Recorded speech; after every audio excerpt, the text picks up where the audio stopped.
again, we're here at E3, and I get the pleasure today of speaking with Doug Ellison, is that correct? That's right. With NASA, JPL, NASA.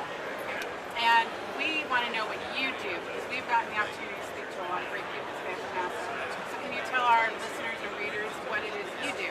So I'm a visualization producer, which means I work in a group of artists and programmers, and we produce an array of real-time interactive graphics and rendered animations that explain to the general public what the engineers and the scientists are getting up to at JPL. That is impressive. Yeah, it's a lot of fun. It's a lot of fun. It sounds like it. And explain how you integrate that into being here at E3 today. So E3 offered NASA some floor space here at E3, and we're always looking kind of for opportunities, potential relationships going forward, whereby we can kind of get what NASA does out to a wider audience in whatever way we can. And so they asked the local NASA center to come and fill this floor space we got, and so they called JPL up, and we said we're more than happy to come down here. Our group uses a lot of game technology anyway. Right. We've got an iPhone, iPad, and Android app called Spacecraft 3D. We've got our computer game engine tool called Eyes on the Solar System and Eyes on the Earth, and it's a perfect fit between the content we have and the sort of technology people are talking about here at E3. What does your app do, the apps that you mentioned? What do they do for people who are interested in looking at it? So we have two apps on both kind of App Store and Play Store. Spacecraft 3D is an augmented reality app that uses a target image to let people actually look at some of the spacecraft that the taxpayer has kindly paid for. And so you can have a look at Curiosity in 3D, look around it, look at its cameras, its robotic arm. You can animate the rover, see what it's up to, see some information about the rover, as well as 15 other spacecraft that are exploring the Earth, solar system, even the universe itself. The Hubble Space Telescope is in there. The Juno spacecraft, the two Voyager spacecraft right now at the very, very edge of our solar system. And it's just a nice way of letting people see these spacecraft in a way that they'll never normally see them, but really explore them and understand what our spacecraft are about. It's really an amateur astronomer's dream. Yeah, it's getting to know our envoys out there in the solar system. That's really cool. I had no idea, and I don't think a lot of people who came here had any idea that NASA had anything like that to offer.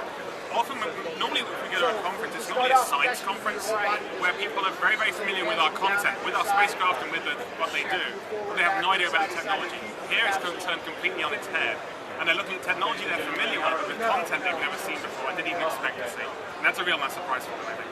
So this is a first time for you guys here, right? It is, yes it is. So how much of an experience is this for you? Because I've got to think, and I'm just guessing, that you have a lot of interest in everything else going on here. We do. We certainly do. We are, if nothing, we're not a bunch of nerds. It has to be said. And we had to sneak a peek in there yesterday evening while we were still setting up. Unfortunately, we're going to be manning the booth for most of the next 3 days, so we're not going to get a chance to look at much of what's happening in E3. But with everything we do, especially using game technology, we have to keep one eye looking forwards. And so our friends from Microsoft and Sony are next door, and we know that at some point in the future we're going to be using the technology they're talking about here at E3. Well, this is the perfect marriage.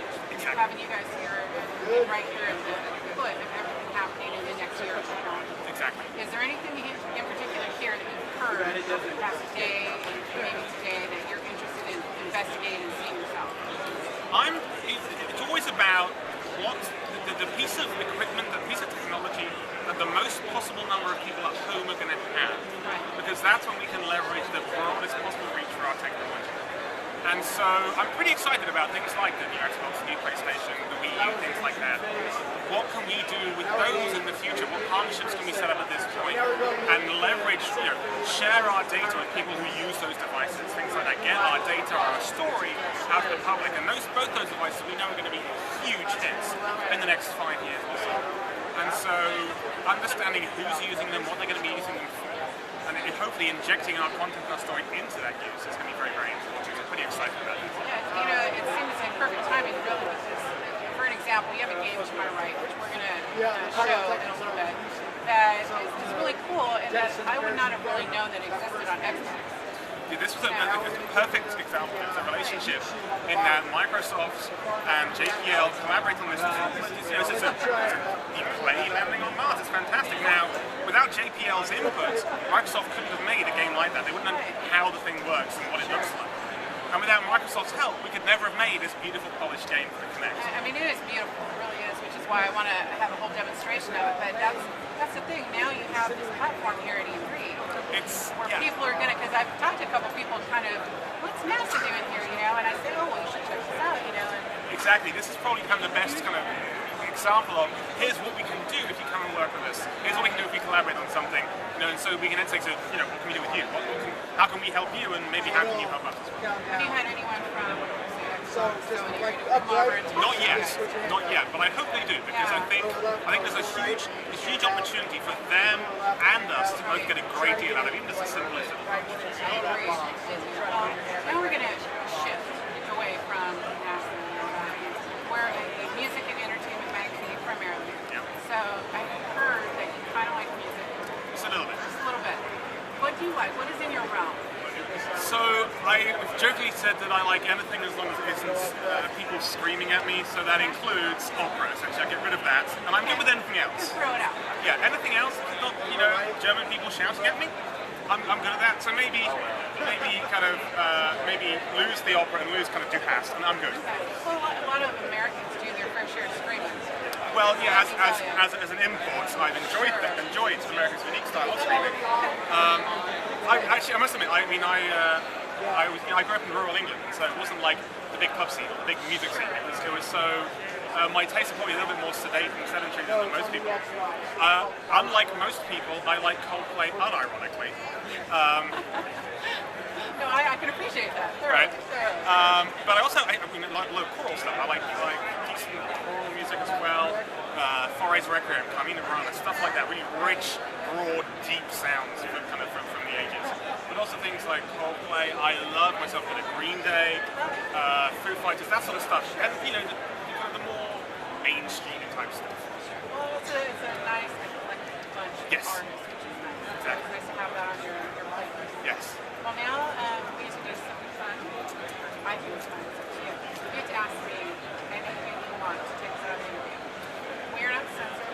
I always have to do the disclaimers. Feel free to be yourself. You can ask me anything not music-related, music-related, NASA-related. I'm going to ask you a music and NASA-related question. Well, I'd say you could do two. So, wrapped up together? So, yeah, oh yeah. So, have you seen the kind of landing night with Curiosity, and then the kind of the craziness of all these engineers and these scientists? Okay.